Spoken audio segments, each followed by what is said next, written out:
I have a Samsung Galaxy S21 Ultra here. I'm going to show you how to take a screenshot as well as how to take a scroll capture screenshot. Okay, now the easy way to take a screenshot, there's several ways to do it, but this is the easy way to do it. Simply just press the volume down and power button at the same time. Okay, volume down, power, ready, go. Just like that. Now I didn't say press and hold, because if you press and hold, it's going to bring off the power off menu.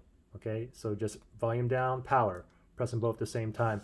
Now every time you take a screenshot, it's going to automatically get saved into your photos gallery, which is in here. And then from here, tap on albums, and now you should have a new folder called screenshots. Now another thing that you can do too is a scroll capture screenshot.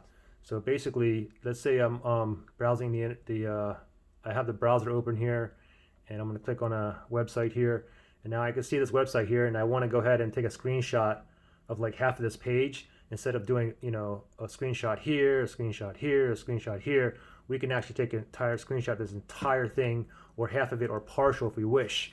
So what you got to do is volume down, power, ready? Take a screenshot again. And then down here, you'll see a little down arrow down here, so you can tap on that. It's going to move it up.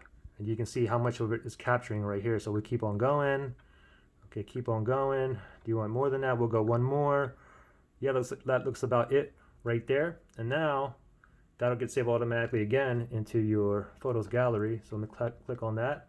Let's go to screenshots, and that last screenshot that we just took, which is right here, and you can see all of this is one screenshot. So pretty simple. Questions or issues, comment below.